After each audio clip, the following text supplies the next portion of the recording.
Selamat siang, saya di sini Yohana Gautam dari Prodi Ilmu Komunikasi dari kampus Universitas Terbuka. Saya di sini ditemani oleh Bapak Dimas Artio selaku Direktur Operasional PT SBS yang ada di Batam. Di sini saya akan memperkenalkan sebuah program yaitu strategi meningkatkan lapangan pekerjaan bagi masyarakat di Kota Batam. Saya akan membuka sesi wawancara. Saya akan mengajukan pertanyaan kepada Bapak Artio. Pertanyaan pertama yang saya ingin sampaikan yaitu, bolehkah Bapak menceritakan sedikit tentang program tersebut?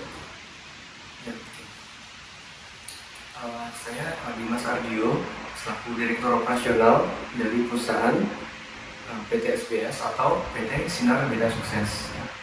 Kami bergerak di bidang agensi, outsourcing, dan subkontraktor. Kami beroperasional atau bergerak itu dengan cara bekerja sama dengan perusahaan-perusahaan atau instansi pemerintahan, ya. Jadi kami sebagai partner manajemen, ya, untuk membantu di bagian operasional inti maupun operasional support. Contohnya saat ini SBS sudah bekerja sama dengan beberapa instansi pemerintahan dan juga perusahaan swasta. Contohnya di instansi pemerintahan yaitu di kantor Pol Airut. Nah, di sana kami membantu mengurus di bagian kebersihan. Jadi SBS punya tim kebersihan yang mengelola kebersihan di lingkungan kantor di sana, dan juga di bagian perusahaan swasta juga. Nah, kami punya tim pekerja konstruksi, ya, kita sebagai subkon di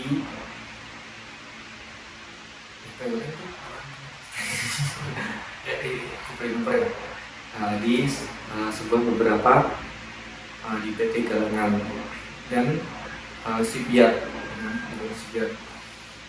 dan juga ada beberapa perusahaan swasta lain dan juga ada beberapa perusahaan lain yang kami bekerja sama di bidang operasional inti, ya, seperti admin atau di bagian resepsionis. Untuk target utamanya itu boleh dijelaskan apa yang menjadi target utama dari program ini? Target kita adalah kita berusaha meningkatkan membuka lapangan pekerjaan, ya, sebaik mungkin, seluas mungkin, ya, karena di Batam ini angka kepengangguran termasuk tinggi, ya. Nah, jadi saya ya sama seperti beberapa perusahaan agensi lainnya, ya.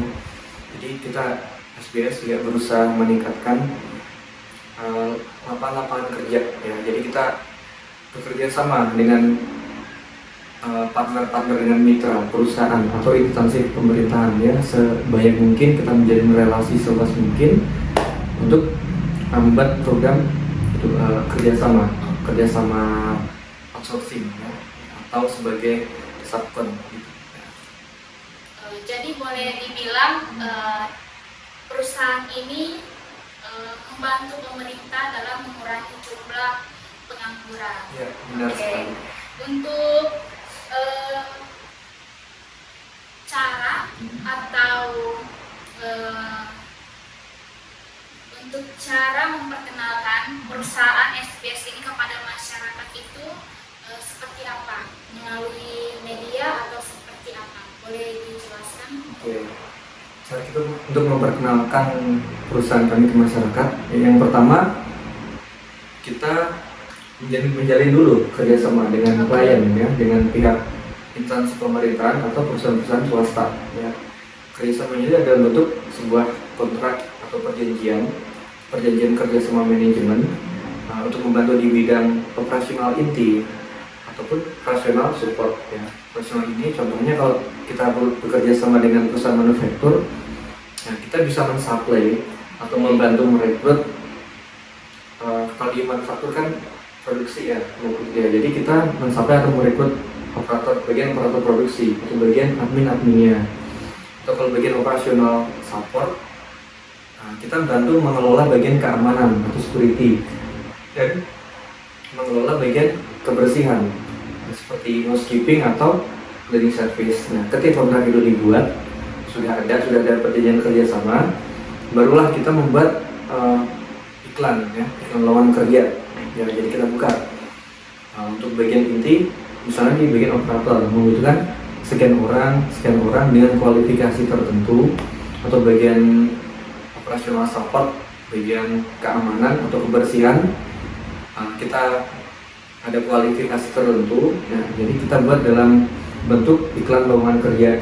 Nah, iklan lowongan kerja itu bisa ditemukan lebih gampang dicari di sosial media. Kan sudah banyak tuh kayak di channel lowongan kerja atau grup-grup lowongan kerja seperti di WhatsApp, bisa juga ditemukan di Instagram atau Facebook. Pertanyaan selanjutnya, di setiap perusahaan pasti memiliki planning atau rancangan ke depannya untuk perusahaan itu bisa lebih maju lagi, berkembang dan dikenal oleh masyarakat lebih luas lagi. Di sini bolehkah Bapak menceritakan sedikit rancangan apa saja atau planning apa saja yang udah dirancang oleh perusahaan ini? Boleh diceritakan? Oke. Rancangan kita punya namanya plan ya, punya plan action. Ya. Plan kita adalah ya kita punya target. Jadi dalam setahun kita punya target. Nah, dalam waktu setahun itu kita ada target untuk kerjasama dengan instansi pemerintahan atau perusahaan swasta, berapa instansi atau berapa jumlah kontrak kerjasama. Nah, kita memang ada targetnya dan kita juga punya tim ya. Ada tim yang bagian lapangan, bagian khusus untuk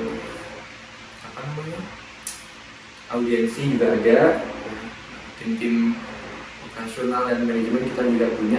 Yang kita ada planning ya, jadi target tahunan kita ada. Jadi dalam setahun kita punya ukuran.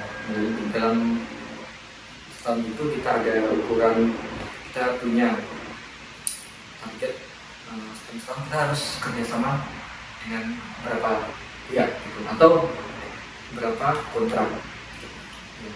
Jadi bisa disimpulkan misalnya pada tahun ini kontraknya ada berapa perusahaan, jadi planning kedepannya harus lebih ya, dari situ. Bisa lebih. Oke.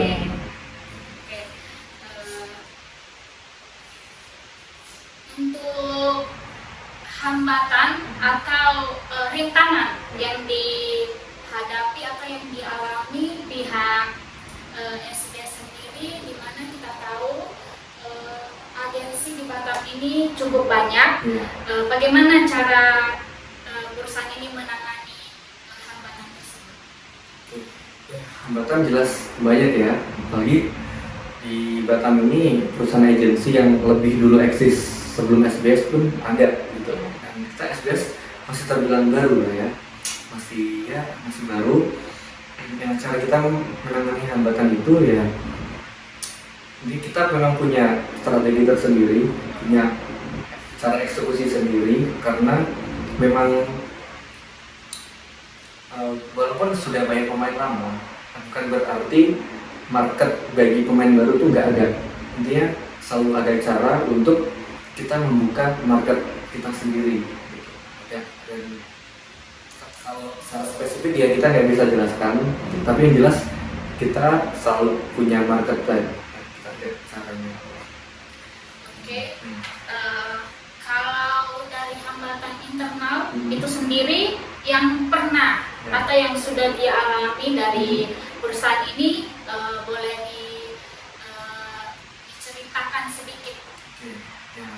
ini sebenarnya sudah jalan 4 tahun ya. Jadi yang susah itu memang membangun sebuah tim yang solid, yang satu misi satu visi, yang memang bisa diajak fight bareng, yang memang punya ini mental merintis nih, ya kita merintis nih dari nol, dari nggak ada apa-apa, nggak ada proyek apa-apa. Nah itu. Nah, jadi dari selama 4 tahun berjalan ini ya silih berganti tim kita. Nah, sampai saat ini kita SBS punya struktur yang kuat ya, yang udah solid, struktur yang lebih matang dari tahun-tahun sebelumnya. Ya, intinya mengumpulkan sebuah tim yang kuat sejalan sama visi misi kita itu memang sulit, dan kita memang nggak bisa mentargetkan untuk dalam jangka waktu pendek, itu nggak bisa. Jadi itu memang ya sambil berjalan aja. Itu seiring berjalannya waktu, orang-orang yang bisa sejalan sama kita itu pasti ada. Dia butuh kesabaran dan butuh waktu, terus berusaha aja. Di sini saya juga melihat bagaimana pertumbuhan dari perusahaan ini tuh cukup baik, semakin tahun semakin baik, semakin dikenal oleh masyarakat. Apa sih yang membuat SBS ini berbeda dari agensi-agensi yang lain? Boleh disebutkan sedikit saja apa yang menjadi perbedaan dari agensi yang lain? Perbedaannya, atau perbedaan kita saya jelasin dari dua sudut pandang ya, dalam dua sudut pandang. Perbedaan dari dengan partner atau dengan mitra ya, kita nggak ini sih, nggak punya aturan baku sih. Jadi nggak ada aturan tetap untuk kita menjalin kerjasama. Jadi kerjasama kita fleksibel aja. Jadi kita memang berusaha untuk benar-benar tahu mitra kita ini maunya apa, kerjasama dalam bentuk apa. Nah, jadi bisa jadi dengan kita dengan mitra A, kita dengan mitra B itu kerjasamanya beda. Ya, sistemnya juga beda gitu. Jadi kita memang ya harus fleksibel karena kita memang mengutamakan kebutuhan mitra kita itu. Jadi kita ya menyesuaikan menyesuaikan mitra kita. Terus kita dengan anggota inti ya, dengan tim inti SBS ya, kelebihannya ya mungkin jadi kalau ini subjektif sih ya, saya nggak tahu di luar sana karena dulu saya juga pernah kerja di perusahaan juga, beberapa perusahaan. Jadi yang diinginkan orang-orang itu sebenarnya sebuah lingkungan kerja yang nyaman, yang adil, yang membuat anggotanya atau tim kerja itu merasa nyaman, merasa adil, merasa sejahtera, terus ide-idenya didengar, masukannya diterima. Jadi SBS ini sebenarnya bukan perusahaan yang strict gitu ya, enggak. Intinya kita fleksibel, kita mikirin semua anggota kita ya secara manusiawi gitu.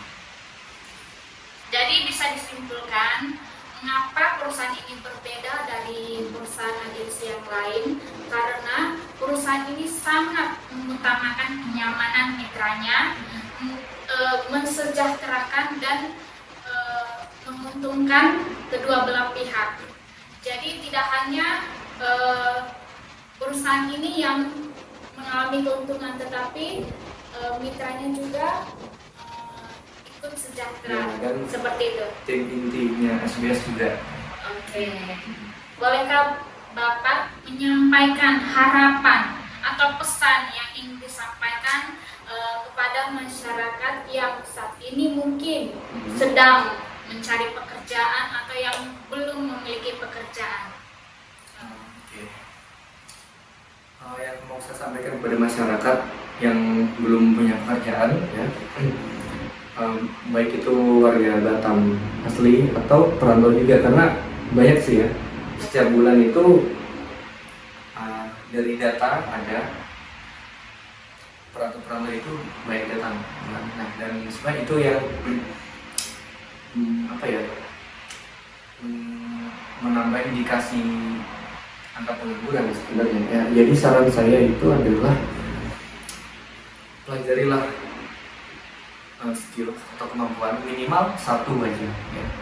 Karena kemampuan itu atau skill itu yang setidaknya sedikit memudahkan kita untuk menemukan pekerjaan ya. Kenapa saya bilang sedikit ya, karena yang kami lihat di lapangan ya, walaupun orang itu udah punya skill ya belum tentu juga gampang dapat kerja gitu kan. Nah tapi setidaknya dengan punya skill itu bisa membantu mempermudah kalian atau masyarakat mendapatkan pekerjaan ya.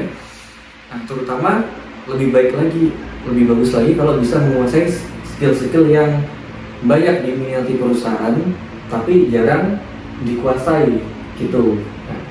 Nah itu bisa dicari tahu sendiri aja ya. Jadi ada skill-skill yang banyak dikuasai, dia umum lah ya. Jadi di Batam ini ada lowongan kerja yang memang itu non skill, ada juga yang membutuhkan skill tapi skill itu sudah banyak yang orang itu bisa, tapi ada juga beberapa skill yang jarang orang itu bisa.